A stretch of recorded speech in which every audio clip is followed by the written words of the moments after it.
ఇప్పటి వరకు political extra వార్తలు చూస్తాం. ఇప్పుడు ఇక ఇంట్రెస్టింగ్ వార్తలు చూపించబోతున్నాం. 4 రోజులు ఎక్కువ బతకాలన్న నగరజీవి కోరిక ఇప్పుడు తీరేలా కనిపిస్తోంది. నాలుగేం కర్మ, చిరకాలం బతికిపోయే ప్లాన్లు వర్కౌట్ అవుతున్నాయి. లైఫ్ టైం మొబైల్ ఆఫర్ వెనక్కి తీసుకునే ఓ కొత్త విషయాన్ని మన డిఆర్డీఓ సైంటిస్టులు బయటపెట్టారు.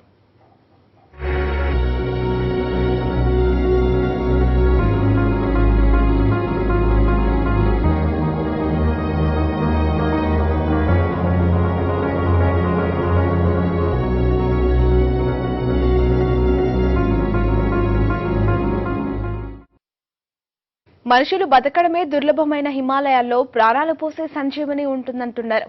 అలానాడు ఆంజనేయుడు వాయువేగంతో వెళ్లి హిమాలయ పర్వతాల నుంచి సంజీవని తీసుకొచ్చి లక్ష్మణుడిని బతికించిన కథ భారతీయులందరికీ తెలిసిందే.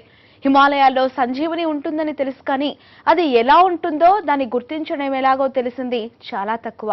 అనేక ఏళ్లుగా సంజీవని కనుగొనేందుకు ప్రయత్నాలు జరుగుతూనే ఉన్నాయి. ఇప్పుడు ఆ ప్రయత్నాలు ఫలించినట్లుగా కనిపిస్తున్నాయి.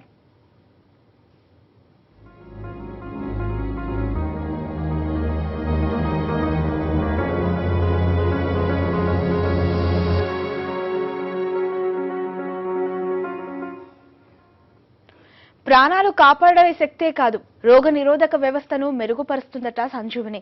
కఠిన వాతావరణ పరిస్థితులు తట్టుకునేలా చేయడమే కాదు, రేడియో ధార్మికత నుంచి రక్షణ కల్పించే శక్తి సంజీవని సొంతమట.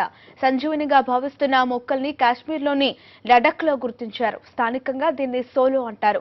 అపర ఔషధ గుణాలున్న ఈ మొక్క ఖచ్చితంగా సంజీవనే అని సైంటిస్టులు నమ్ముతున్నారు. లెహ్డేలో defence institute of high altitude research సంస్థ దీనిపై విస్తృత పరిశోధనలు చేస్తోంది.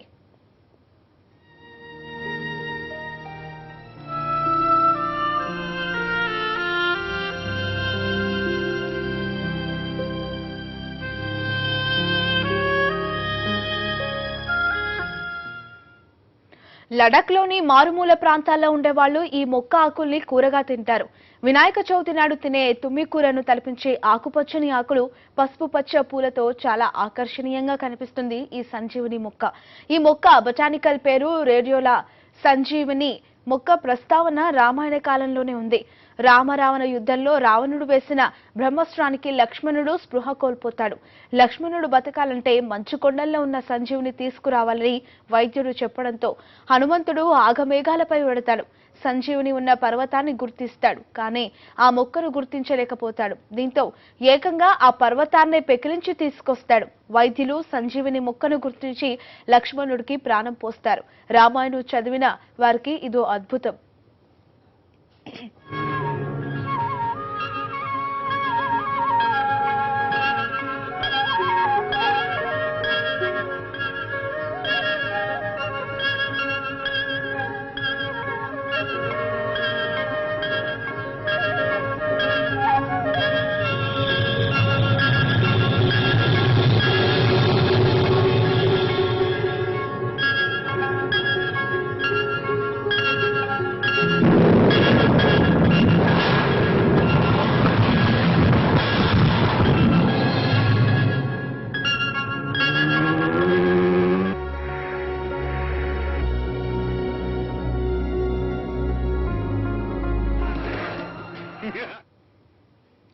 అలనాడు హనుమంతుడే గుర్తించలేకపోయిన సంజీవిని మన శాస్త్రవేత్తలు కనిపెట్టామంటున్నారు. అద్భుతమైన ఔషధ గుణాలు గుర్తించిన ఇంకా పరిశోధనలు చేస్తూనే ఉన్నారు. న్యూక్లియర్ బాంబుల నుంచి వెలువడే గామా రేడియేషన్ ను ఎదుర్కొనగల శక్తి సంజీవినికి ఉందని శాస్త్రవేత్తలు భావిస్తున్నారు. మంచు కొండల్లో, అది ఆక్సిజన్ దొరకని ప్రాంతాల్లో ఉండే సైనికులకు ఈ ఔషధాన్ని అందిస్తే అద్భుత ఫలితాలు సాధించవచ్చని నమ్ముతున్నారు. ఆకలి పెంచే గుణం, మానసిక ఒత్తిడిని అధిగమించే లక్షణం కూడా ఈ మొక్కలో ఉన్నట్లు గుర్తించారు.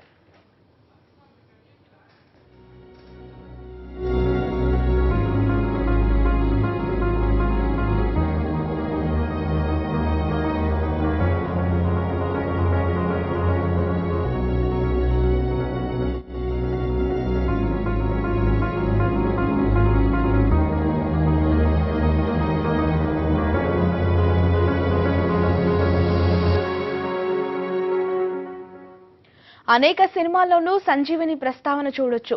జగదేక వీరుడు అతిలోక సుందరిలో చిరంజీవి ఈ మొక్క కోసమే చాలా కష్టపడతాడు. మొక్క కోసం వెళ్లి శ్రీదేవిని పట్టుకొస్తాడు. పురాణాల్లో ఉన్న కథలను మరోసారి తెర మీదకి తెచ్చి సంజీవిని ఇంపార్టెన్స్ ను చెప్పుకొచ్చారు మన సినిమా వాళ్ళు.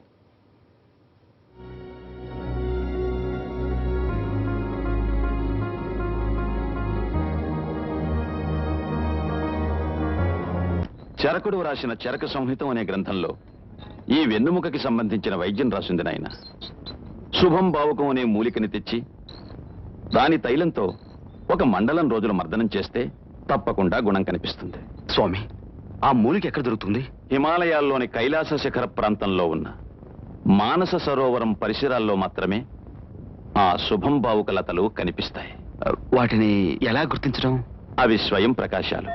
అంటే ఆ లతలు దివ్య తేజస్సును చిక్కటి వెలుగును వెదజల్లుతూ ఉంటాయి. స్వామి, మీ రుణం తీర్చుకోలేను.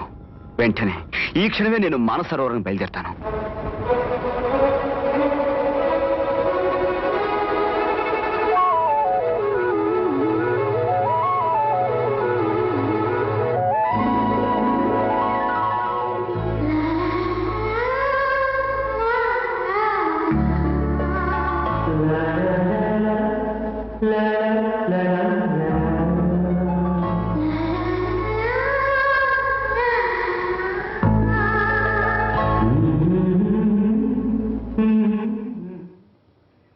దొరికింది కదా సంజీవిని అని రెచ్చిపోకండి. ముందు సైంటిస్టుల రీసెర్చ్ అంతా పూర్తయితే ఆ తర్వాత గానీ మనదాకా రాదు. ముందు సంజీవిని లేకున్నా సరిగ్గా ఎలా బతకాలో నేర్చుకోండి. మెట్రోలో ఉంటాం కదా అని చేతిలో సెల్లు తెల్లందాకా డాన్సులు చేస్తే సంజీవిని కాదు కదా, ఏదొచ్చినా కష్టమే.